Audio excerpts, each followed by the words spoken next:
معاف فرمانے والا اور حلم والا ہے، حلیم۔ یا ایھا الذین آمنوا لا تکونوا کالذین کفروا وقالوا لاخوانہم اذا ضربوا فی الارض او کانوا غزا لو کانوا عندنا ما ماتوا وما قتلوا۔ اہل ایمان تم ان لوگوں کے مانند نہ ہو جاؤ جنہوں نے کفر کیا اور جنہوں نے اپنے بھائیوں کے بارے میں کہا جبکہ وہ تھے زمین میں سفر پر نکلے ہوئے یا کسی جہاد میں شریک تھے، اگر وہاں وہ ان کا انتقال ہو گیا، لو کانوا عندنا ما ماتوا وما قتلوا، کہ اگر ہمارے پاس ہوتے تو نہ مرتے نہ قتل ہوتے۔ ہر شخص کی موت کا وقت تو معین ہے، تمہارے جیب میں تمہاری گود میں بیٹھے ہوئے ہوں تب بھی موت آ جائے گی، چاہے وہ کہیں بڑے ہی مضبوط پہروں والے قلعوں میں ہو، موت تو وہاں بھی پہنچ جائے گی۔ تو تم ان لوگوں کی طرح کی باتیں نہ کرو، یہ تو کافروں کی طرز کی باتیں ہیں۔ اگر ہمارے پاس ہوتے، اگر جنگ میں نہ جاتے تو بچ جاتے، یوں ہو جاتا تو یوں ہو جاتا، یہ ساری باتیں در حقیقت جیسے ایک حدیث میں آتا ہے، حضور نے فرمایا ان کلمۃ لو تفتح عمل الشیطان، یہ لو کاش یوں ہو جاتا، کاش ایسے ہو جاتا تو یوں ہو جاتا، یہاں سے اس کلمے ہی سے شیطان کا عمل شروع ہو جاتا ہے۔ جو ہوا اس لیے ہوا کہ اللہ کو اس کا ہونا منظور تھا، اس کی حکمتیں اسے معلوم ہیں، آپ اس کی حکمت کا احاطہ نہیں کر سکتے۔ یا ایھا الذین آمنوا لا تکونوا کالذین کفروا وقالوا لاخوانہم اذا ضربوا فی الارض او کانوا غزا لو کانوا عندنا ما ماتوا وما قتلوا لیجعل اللہ ذلک حسرۃ فی قلوبہم۔ یہ تو اللہ تعالیٰ ان کے دلوں میں حسرت کی آگ جلا دیتا ہے، یہ بھی گویا کہ ان کے کفر کی سزا ہے۔ واللہ یحیی ویمیت، اور دیکھو اللہ زندہ رکھتا ہے اور وہی موت وارد کرتا ہے۔ واللہ بما تعملون بصیر، اور جو کچھ تم کر رہے ہو اللہ اسے دیکھ رہا ہے۔ وَلَئِن قُتِلْتُمْ فِي سَبِيلِ اللَّهِ، اگر تم اللہ کی راہ میں قتل ہو جاؤ، او متم، یا تمہارا ویسے ہی انتقال ہو جائے، موت آ جائے، او قتلتم، یا تم قتل ہو جاؤ، وَلَئِن قُتِلْتُمْ فِي سَبِيلِ اللَّهِ او متم لَمَغْفِرَةٌ مِّنَ اللَّهِ وَرَحْمَةٌ خَيْرٌ مِّمَّا يَجْمَعُونَ، تو چاہے اللہ کی راہ میں قتل ہو جاؤ یا ویسے موت آ جائے، اللہ تعالیٰ کی طرف سے جو مغفرت تمہیں ملے گی وہ اور رحمت ملے گی، وہ کہیں بہتر ہے ان چیزوں سے جو تم جمع کر رہے ہو۔ اور 10 سال جی لیتے تو کیا کر لیتے، اور کچھ جمع کر لیتے۔ اللہ تعالیٰ نے شہادت کی موت دے دی، اس سے بڑی اور تمہارے لیے شہادت کون سی ہوگی۔ وَلَئِن مُتُّمْ أَوْ قُتِلْتُمْ لَإِلَى اللَّهِ تُحْشَرُونَ، اور چاہے تمہیں بستروں پر موت آئے، چارپائیوں پر جان نکلے، اور چاہے تم قتل ہو، ہر حال میں تمہیں بہرحال اللہ کی جناب میں جمع کر دیا جائے گا، گھیراؤ کر کے تمہارا وہاں لے جایا جائے گا۔ آخری منزل تو وہی ہے۔ فرق کیا ہے کہ بستر پر پڑے ہوئے دم توڑ رہے ہیں یا یہ کہ میدان جنگ کے اندر شہید ہو گئے۔ فَبِمَا رَحْمَةٍ مِّنَ اللَّهِ لِنتَ لَهُمْ، یہ آیت بھی بڑی اہم ہے سورہ مبارکہ کی۔ اجتماعی زندگی، جماعتی زندگی، جو بھی امیر ہوں، صاحب امر ہوں، جن کے پاس ذمہ داریاں ہوں، ان کے تحت ان کے ساتھی ہیں، آخر وہ انسان ہیں، ان کے بھی جذبات ہیں، ان کے بھی احساسات ہیں، ان کی عزت نفس بھی ہے، ان کے ساتھ نرمی کی جانی چاہیے، سختی نہیں۔ کوئی ملازم ہے، ملازم کے ساتھ آپ سختی کر سکتے ہیں، لیکن یہ تو والنٹیئرز ہیں، جو بھی آیا ہے، جو بھی حضور کے ساتھ تھا کون تھا؟ وہ کوئی تنخواہ یافتہ سپاہی تو نہیں تھا، وہ کوئی مرسنریز تو نہیں تھے، یہ لوگ آئے ہیں ایمان کی وجہ سے آئے ہیں۔ اب بھی کوئی جماعت ہے، دینی جماعت بنی ہے، تو جو بھی لوگ اس میں کام کر رہے ہیں تو وہ جو ساتھی ہیں ان کے ساتھ ان کے امراء کو نرم رویہ اختیار کرنا چاہیے۔ فَبِمَا رَحْمَةٍ مِّنَ اللَّهِ لِنتَ لَهُمْ، تو یہ تو اللہ کی رحمت کی بات ہے۔ اللہ کی رحمت کا مظہر ہے نبی کہ آپ ان کے حق میں بہت نرم ہیں۔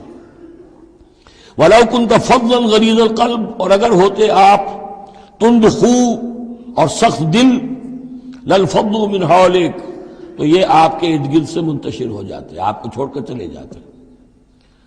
کوئی کارواں سے ٹوٹا، کوئی بدگماں حرم سے، کہ امیر کارواں میں نہیں خوئے دل نوازی۔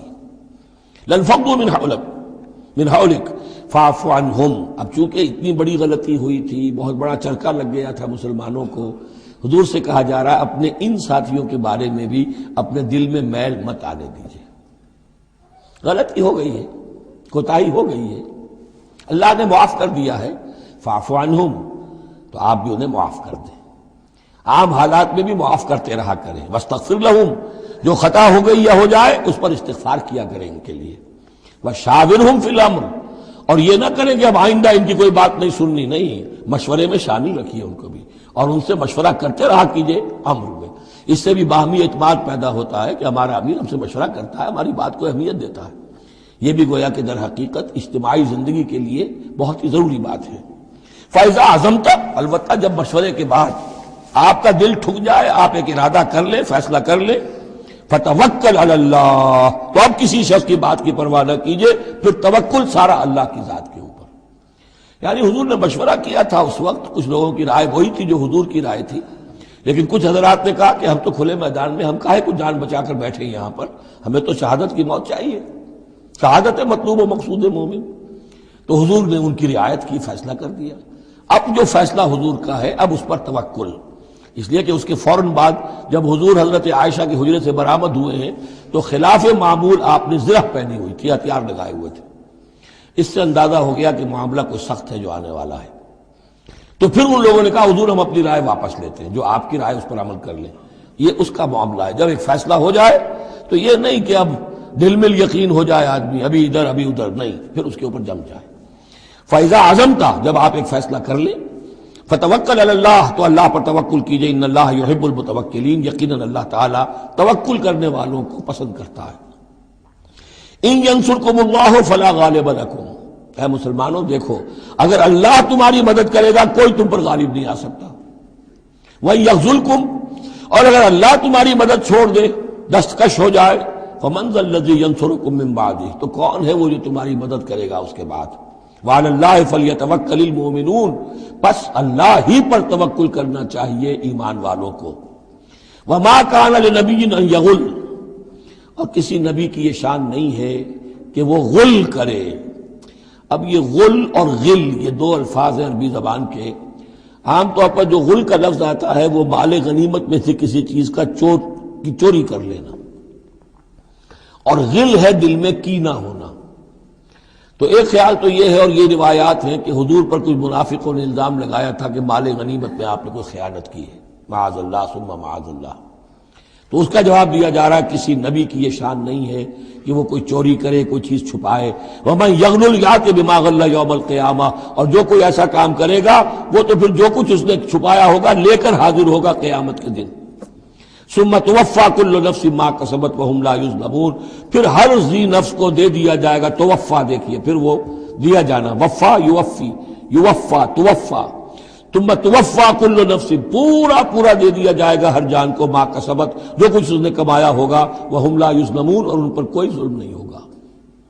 ایک رائے البتہ مولانا اصلاحی صاحب نے ظاہر کی ہے کہ یہاں غل بمانی غل ہے، یعنی الزام یہ لگایا گیا تھا منافقین کی طرف سے، عبداللہ ابن ابی کی طرف سے، کہ یہ بڑے ایمبیشس آدمی ہیں محمد صلی اللہ علیہ وسلم، اور یہ عرب پر اپنی حکومت قائم کرنے کے لیے انہوں نے ہماری جانوں کو تختہ مشق بنایا ہے، ہمیں استعمال کر رہے ہیں، ہمیں مروا رہے ہیں۔ تو گویا کہ ہماری خیر خواہی نہیں کر رہے بلکہ ان کے دلوں میں ہماری جو ہے وہ بدخواہی ہے۔ تو یہ غل کے معنی میں یہ ان کا مفہوم ہے جو انہوں نے لیا ہے، واللہ اعلم۔ افمن اتبع رضوان اللہ کمن باء بسخط من اللہ، تو کیا بھلا وہ شخص جس نے اللہ کی رضا کی پیروی کی اس کے مانند ہو جائے گا جو اللہ کے غضب اور غصے کو کما کر لایا۔ ومأواہ جہنم، اور اس کا ٹھکانہ جہنم ہے، وبئس المصیر، اور وہ بہت ہی بری جگہ ہے پہنچنے کی۔ ہم درجات عند اللہ، ان کے بھی درجے بندیاں ہیں اللہ کے ہاں، جیسے نیکوکاروں کے درجے ہیں بدکاروں کے بھی درجے ہیں، سب بدکار برابر نہیں، سب نیکوکار برابر نہیں۔ واللہ بصیر بما یعملون، اور جو کچھ یہ کر رہے ہیں اللہ اسے دیکھ رہا ہے۔ اب یہ آیت بھی پھر دیکھیے، سورہ جو بقرہ میں 2 دفعہ آیا تھا مضمون، وہ اب تیسری مرتبہ یہاں آ رہا ہے۔ حضرت ابراہیم حضرت اسماعیل کی دعا میں مضمون آیا تھا، ربنا وبعث فیہم رسولا منہم یتلو علیہم آیاتک وَيُعَلِّمُهُمُ الْكِتَابَ وَالْحِکْمَةَ وَيُزَکِّیہِم۔ پھر آ گیا تھا 18ویں رکوع کے آخر میں، کما ارسلنا فیکم رسولا منکم یتلو علیکم آیاتنا وَيُزَکِّیکم وَيُعَلِّمُکم الْکِتَابَ وَالْحِکْمَةَ وَيُعَلِّمُکم مَا لَمْ تَکُونُوا تَعْلَمُونَ۔ اب یہ تیسری مرتبہ مضمون آیا، لقد من اللہ علی المؤمنین، اللہ نے بہت بڑا احسان کیا ہے اہل ایمان پر، اذ بعث فیہم رسولا من انفسہم، جب ان میں اٹھایا ایک رسول انہی میں سے، ان کی اپنی جانوں میں سے، ان کی اپنی قوم میں سے، یتلو علیہم آیاتہ، جو تلاوت کرتے سناتا ہے انہیں اس کی آیات، ویزکیہم، اور انہیں پاک کرتا ہے۔ ترتیب اب ہمیشہ کے لیے یہی ہوگی، تلاوت آیات، تزکیہ، اور پھر تعلیم حکمت، تعلیم کتاب و حکمت۔ وَيُعَلِّمُهُمُ الْكِتَابَ وَالْحِكْمَةَ، اور تعلیم دیتا ہے انہیں کتاب اور حکمت کی. وَإِن كَانُوا مِن قَبْلُ لَفِي ضَلَالٍ مُبِينٍ، اور یقین